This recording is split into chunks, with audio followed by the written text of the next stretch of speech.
This is Let's Talk Energy, your go to podcast for smart energy insights. I'm your host, Noah Brenner, and each week we're bringing you an inside look at the dynamics shaping global energy markets through in depth conversations with our own RystadEnergy experts, as well as some special guests. In today's episode, we're drilling down into the latest developments in the red hot geothermal sector. Geothermal power generation has existed for more than 100 years, and the first large plants were built in places like New Zealand and the US and Japan in the 1960s. But the potential has always been limited by the unique geology needed to support conventional geothermal facilities, which rely on having both hot rocks and water in relatively close proximity to the surface. Now, a new generation of geothermal developers is trying to expand the scope and lower the costs of generating power or heat from the earth with a variety of novel approaches, including drilling and hydraulic fracturing techniques that were developed by the US shale industry. So, how has technology expanded the geography of geothermal energy? And what does that mean for its potential as a source for clean, firm power? Can geothermal developers lower project costs enough to compete with other energy sources, like natural gas power plants or rapidly advancing small modular nuclear reactors? And what needs to happen for these new geothermal plants to move beyond being just a darling of data center developers and to materially contribute to the global energy mix? To help us dig into this, I'm joined today from Oslo by Alexandra Gerken, a vice president in Energy's analysis division who leads our coverage of geothermal energy. Alexandra, welcome to the program. Thank you so much, Noah, for having me. Let's talk energy.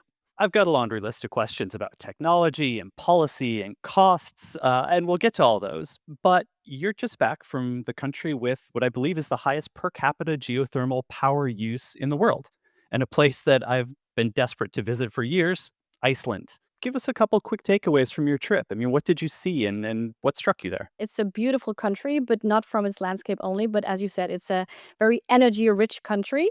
And geothermal there is not just a niche energy source as in some other countries, but it's really ingrained in the society. So, talking to clients there, that was really what struck me as well. And of course, also flying into Reykjavik airport, you can already see geothermal energy on the ground because most of the geothermal power and district heating plants are actually very close to Reykjavik, of course, because of the demand for energy there as well.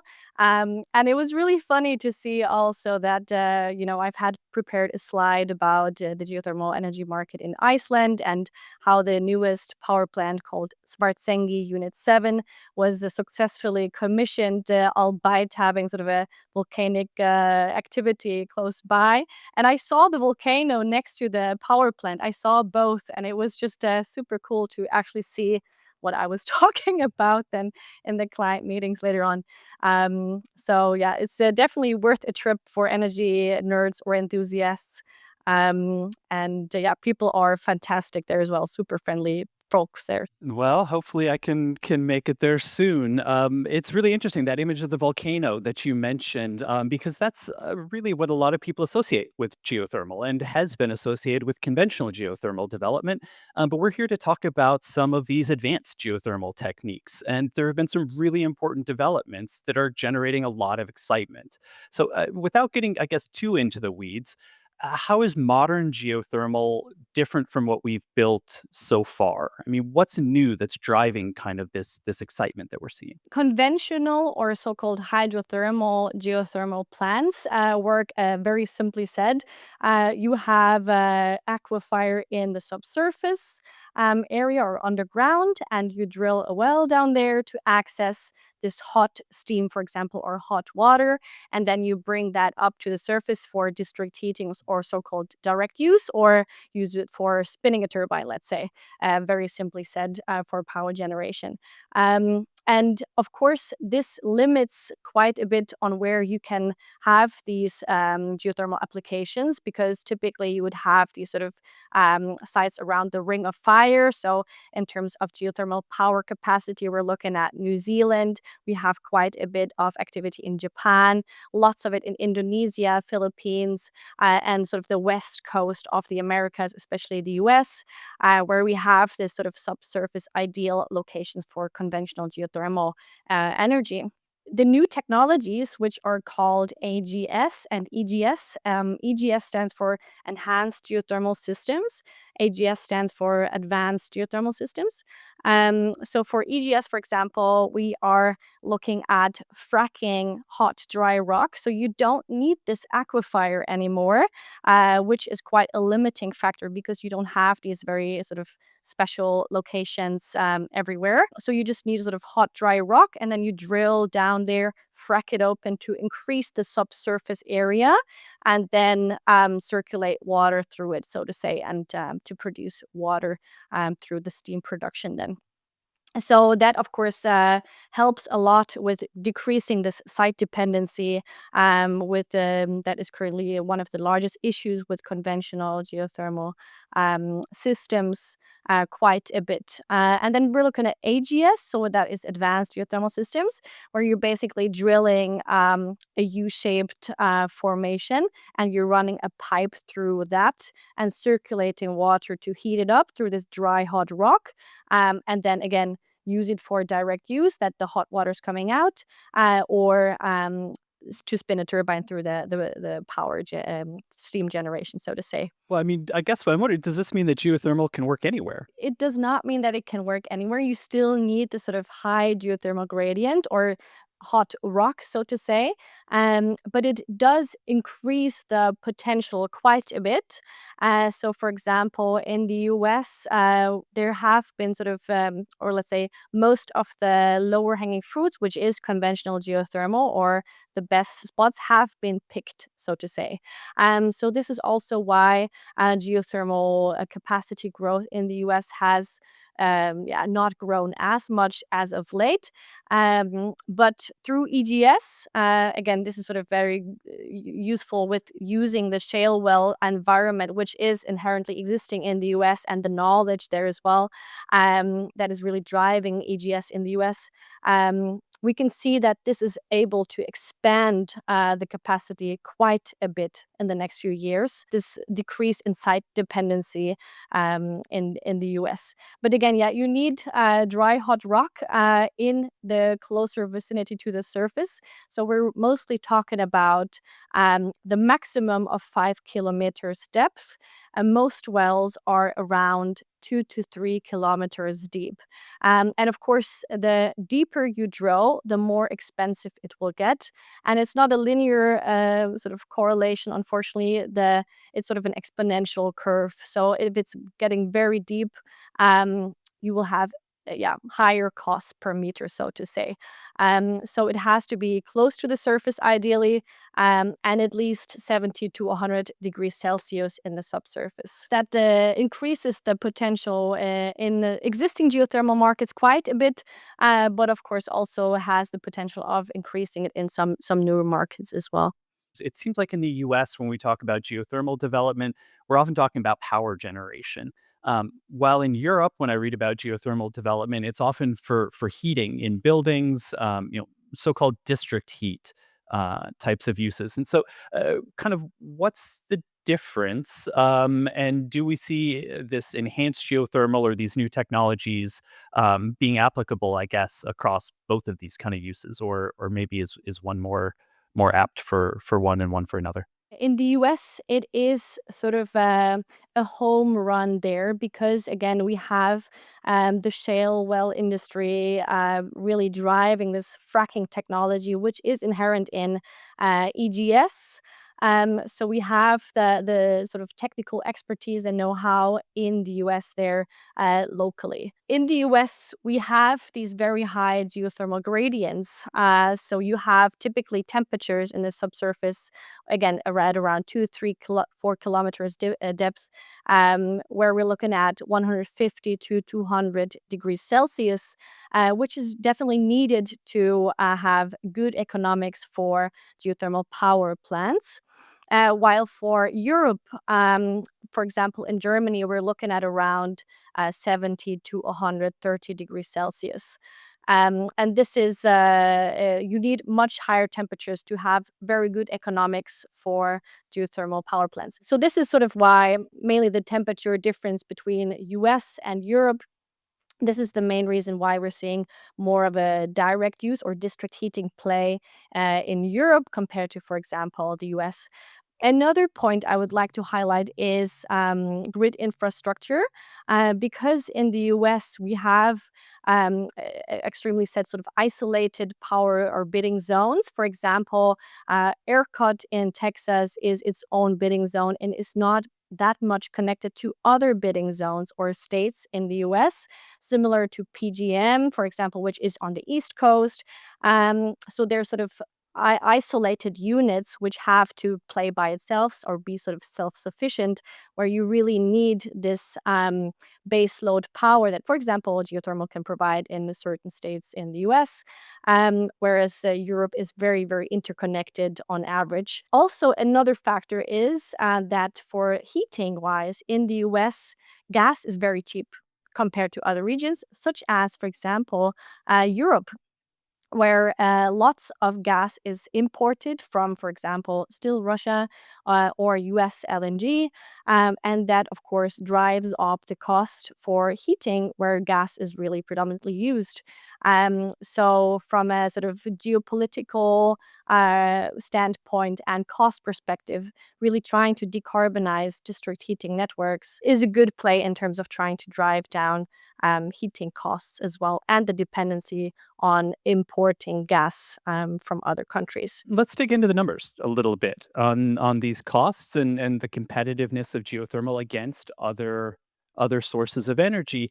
I mean, what is, say, the levelized cost of energy, or LCOE, of geothermal that we see, maybe conventional and potentially these new techniques, and how might it compare to some of these other sources that you've mentioned as well? In the US, we're looking at LCOE for conventional or geothermal at around 60 to 110 US dollars per megawatt hour. EGS is still slightly more expensive. There we're looking at around 90 to 120, 130 US dollars per megawatt hour, because of sort of deeper drilling depth, and as well this sort of fracking technology. Yeah, so drilling is still a little bit more expensive there. Um, but for example, in Indonesia or Kenya, we're looking at much lower LCOE. For example, yeah, 50 to 90 US dollars per megawatt hour. So there is a very competitive sort of energy source, so to speak. For EGS, the main competitors there are SMRs as well as new gas plants.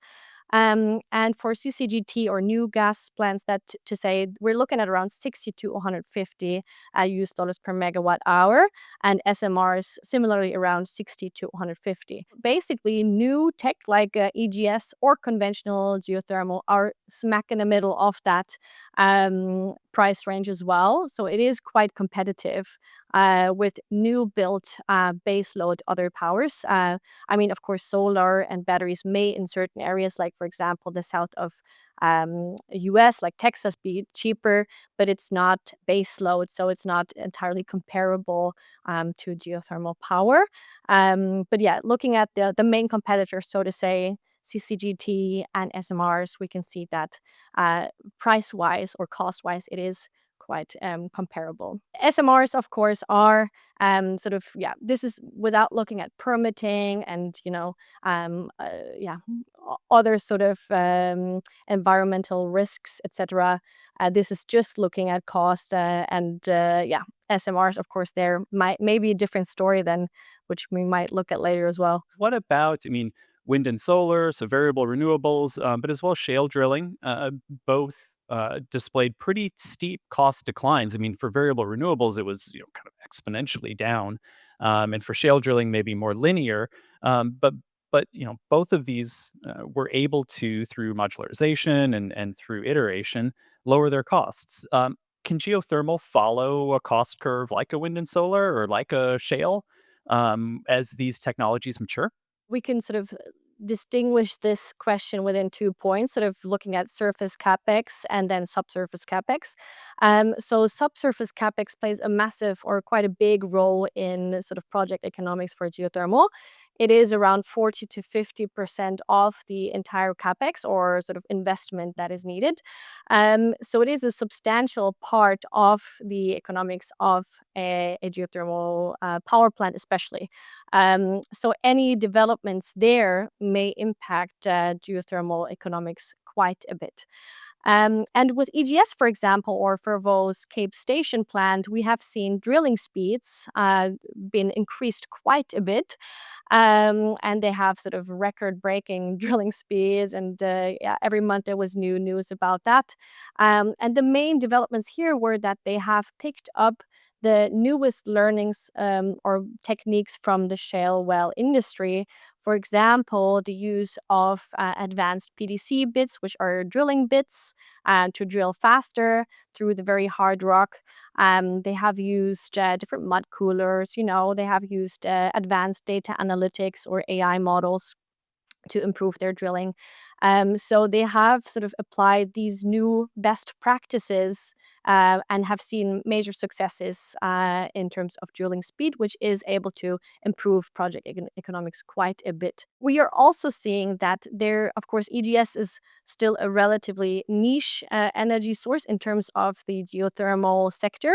But we are seeing these new sort of technologies or drilling techniques being applied also in other regions like Indonesia, for example, which are beginning also to pick up, for example, the use of advanced PDC bits, for example, to drill much faster than usually done, which again has quite a positive effect on project economics. This cannot always be used everywhere. For example, in Iceland, they have tried to use advanced PDC bits, and there because the subsurface layers do not permit for the use of that, they have to use sort of other technologies or more mature technology, so to say, for that location. So it's really a regional sort of fit. And this is also why we will not most likely see the same economics or development of economics for geothermal as compared to solar and wind, because of this subsurface factor. You have so many different geologies everywhere as compared to, for example, solar and wind being more of a plug and play solution. You have different conditions in terms of geology everywhere. So every time you drill a new well or in a new area, you start almost from scratch. So this is quite an important factor. And of course, then the surface capex or the power plant itself, there is a potential for improving the economics there substantially, of course, over time as there is more interest in geothermal energy. But again, the subsurface factor, understanding the geology, learning more about that, there is a large learning component tied to that for each geothermal asset. So that has to be sort of taken into consideration as well. But I think also one of the large potentials is size for geothermal matters. And we're seeing that, for example, in the US, where Fervo again has a 600 megawatt plant planned. And they are drilling vast amounts of wells there because of the sheer size of this asset. And they have seen a massive learning curve in terms of how much, let's say, one well each costs. Because with additional wells, they are able to learn more about the subsurface and drill much, much faster in an exponential manner. So they were, from the first well until the sort of last, they were able to decrease that by 70 to 80% in terms of cost or speed, so to say. And in Europe, we're seeing that there are lots of smaller assets which drill 1, 2, 3, 4, 5, 6 wells. So you're not able to get to this latter part of the curve, which will give you this very sort of steep learning advance and then decrease costs. So yeah, size really matters for geothermal, and hopefully we'll see some larger plants being picked up in Europe as well. Will geothermal ever be the lowest cost electron in the stack, or will customers always need to pay a premium for these other attributes, it being firm, so not variable like renewable power, and it being low carbon, essentially no carbon, unlike say a gas or certainly coal, will there always be I guess, a premium? It is unlikely that geothermal will ever be able to pick up with, for example, solar, or especially or wind, in terms of LCOE, because we're still seeing that solar is still decreasing, wind slightly as well. So it will probably not be the lowest electron within the medium to long term future. But the question is, does it have to be? So we're looking at baseload green power, which is a seldom source, let's say, to come by. And in the US, for example, we are seeing PPA prices for corporations who are extremely willing to pay for baseload green power 50% higher than what utilities pay for. And that is not just data centers, but a lot of other companies as well. So we are seeing massive interest from corporations to have this baseload clean power in their system, so to say. Another point is that it's not just corporations, but also governments are interested in harnessing this sort of baseload green power. Looking at, for example, new nuclear plants, so to say.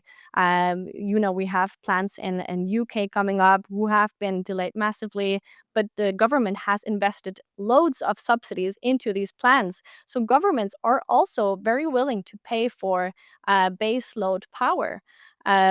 So they're also, we are seeing that the cheapest or lowest cost electron, it doesn't matter at all, but they're interested in having this baseload power and they're willing to pay for it. But in terms of competition with other energy sources, I mean, if we're talking about these various LCOEs, I mean, where does geothermal compete with which sources? And I guess then how does that line up? For power, and for example, for the US, we're looking at gas fired power plants, for example, CCGT, to also, for example, drive the data center growth.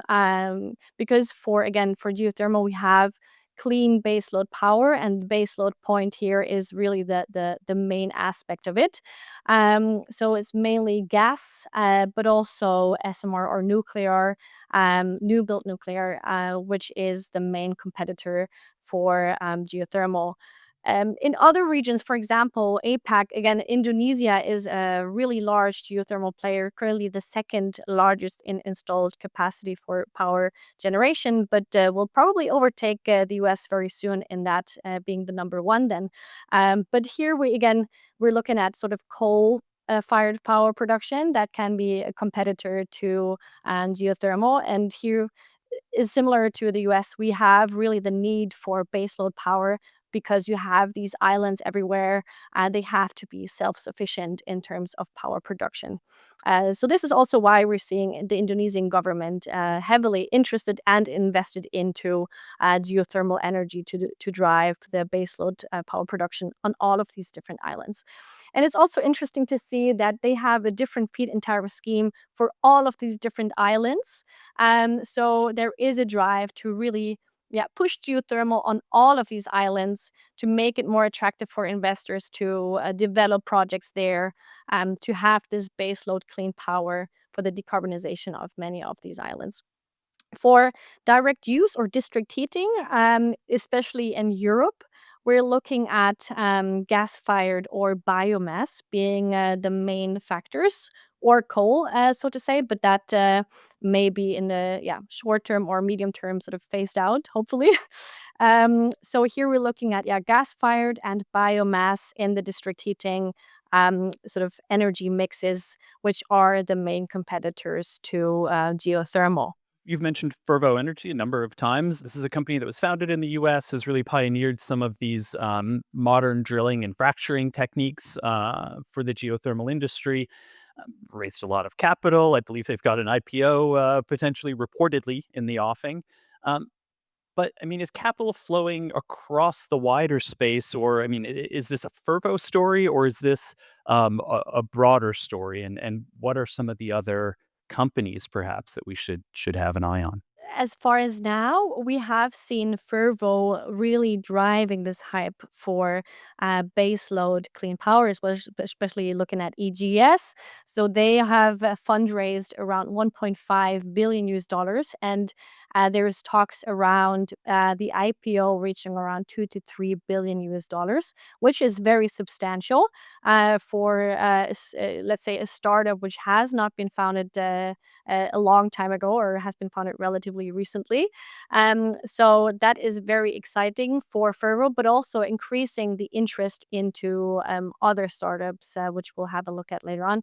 Yeah, Fervo has also a massive pipeline coming up. Again, they have this large power plant called Cape Station coming up, which is going to be commissioned in 2 phases. So we have phase one, hopefully coming online this year with 100 megawatts, which is very sizable. And then the phase two coming up with 400 megawatts electrical power. So this is a massive plant, and for just that one, they will need a lot of money to develop that, especially also another power plant, which is called Corsac Station, with over 100 megawatts announced capacity. So for all of this new capacity, they will need substantial capital to really drive that development forward as well. In terms of other startups, not just Fervo is gaining traction, but also increasingly other startups, such as, for example, Sage Geosystems. They also do EGS, or this, again, geothermal fracturing technology, with combining of an energy storage aspect.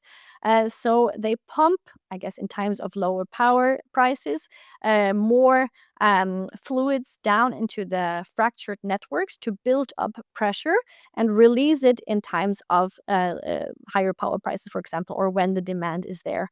So that is a very interesting sort of combination of energy storage, which is very much in demand right now as well, and as well as sort of baseload clean power. So that has been gaining traction, and they have also been very successful recently with fundraising more money. Another interesting startup is Iavor, which is doing AGS, again, advanced geothermal systems, which is a closed loop technology, this U-shaped, so to say. And there we have seen that they've also been very successful at raising capital. They're very dominant in Europe, actually, albeit being, I believe, a Canadian-based startup. And they have also gotten a lot of public funding. What is really interesting, though, is that Fervo Energy, we have looked at sort of the investor landscape, on Fervo Energy and all of these other startups, and we are seeing that Fervo Energy has come from, let's say, a venture capitalist funded equity level sort of startup, now going towards bank or syndicate banks investing into Fervo. And this is really a key milestone for Fervo, that they are able, or any sort of large capex based startup, that they're able to get debt financing, which normally is very risk averse compared to, for example, venture capitalist companies. So this is able to improve project economics quite substantially. So there's definitely a good outlook for these companies coming up. You mentioned policy earlier in the conversation, and geothermal seems to be one of those rare energy sources these days that enjoys broad policy support. I mean, how important has policy been in enabling these types of technological advances? Or is this more of a technology story? I guess is it policy or technology that you see driving this? Policy is extremely important for geothermal energy in terms of trying to de-risk the technology itself or the project development, but also in terms of cost, driving down cost of capital. And I guess they are sort of interlinked with each other. So one of the large issues, or say risks, geothermal energy development has, is the exploration risk, exploration activity, because you have, in the beginning of the development of geothermal energy, you try to find the resource in the ground. You think that there is some hot rock down there, but you're not entirely sure. So although it's just 2% exploration costs of the entire project financing often, it is still a substantial amount of investment if you think of it almost as a 0 or 100 percent, so to say, play, right? So trying to de-risk this initial very high risk potential through policies such as, for example, an exploration risk mitigation program, which we have seen in many of these geothermal countries or hotspots. This will drive the development quite a lot because it takes this initial extreme geothermal exploration risk away from the private company, so to say. A recent announcement, for example, was that the Philippines has announced to do initiate or add such a risk mitigation program, which is functioning in that the government takes 50% of the risk exploration costs by itself. If they will find the resources as stated, then it will convert to a loan. If there is no resources found, it will be a grant by the government. So this is often how these are typically functioning. From an offtake side, of course, it is really important that there are some sort of feed-in tariff, feed-in premium, for example, or for example, in the US, we are seeing tax credits for any sort of megawatt hour produced by geothermal. And this is also able to improve the sort of economic point of view for the geothermal plant, de-risk it from a financial point of view, and therefore allow for lower costs of capital and even allow for financing in the first place. Another point is permitting. So, because you are drilling, there is a lot of permits that you often have to apply for. In each state, there might be different permitting regulations. So, navigating this space and trying to streamline it as efficiently as possible is really important as well. You've mentioned data centers, and data centers have been one kind of leading area that have helped drive this interest in geothermal. I mean, why is it that many see geothermal as kind of a perfect match for data center demand? And is there actually geothermal powering any data centers today? We know from a lot of company reports from the hyperscalers such as Google, Meta, they are power hungry, but also they have decarbonization sort of policies or strategies. So having this base load green power available for their data centers is really key to their strategy. And we're closely tracking at Rystad the data center build out, especially in the US. And we're seeing that it will grow massively within the next few years. And so this power demand by these hyperscalers, not just them, but also data center developers, pure play, it will increase very significantly in the next few years. And we're already seeing signs in the east of the US, for example, PGM or Virginia, where a lot of this growth of data centers will happen, that this area is power supply constrained and also grid constrained. So either the option is to delay your plant, cancel it, or move to a power abundant, so to say, area with also better options for grid access. And we're seeing that there are moves from data centers from the east going towards the west, where we have very good geothermal conditions. Or, for example, Texas as well, where we also have great, of course, solar potential, but also geothermal potential there as well. The stars and the geographies are aligning a bit in terms of geothermal being one of those energy sources that can step up to the challenge of powering data centers. At this point, we've talked about power, we've talked about heat, but actually there are places in the world that are looking at geothermal to for cooling. Can you explain, I guess, how that process works? I mean, we're seeing a lot of interest in the Middle East, and is this, I guess, a material growth area for geothermal? This ability to use it for cooling. We have seen only two, three plants actually materialize, and which is mainly in Saudi Arabia and the UAE, which have a vast demand for cooling, for sort of residential cooling, but upcoming also interestingly potentially data centers, which is growing a lot in that area, the build out, as those are very power hungry or cooling hungry, so to say. There is definitely a potential there to combine geothermal cooling with the data center build out, and of course also trying to decrease the peak loads that are going on to sort of trying to cool the residential area as they reach very hot temperatures in the summer. So geothermal driven district heating cooling can play a massive role there. It basically works that you have very hot temperatures in the subsurface, and then you use absorption chillers to chill down that hot water and take that and transform that into basically cooling energy.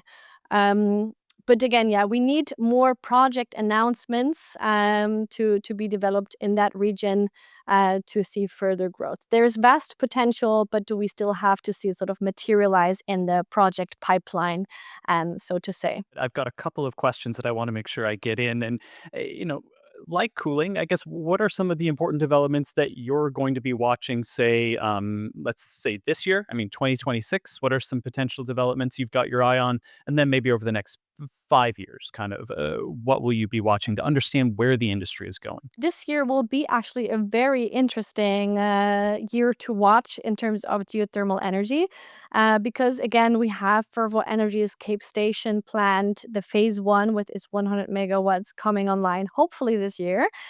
So this will be a very large milestone for not just Fervo, but hopefully the entire industry to really show that it is not just a niche energy source, but can play with the big boys, let's say.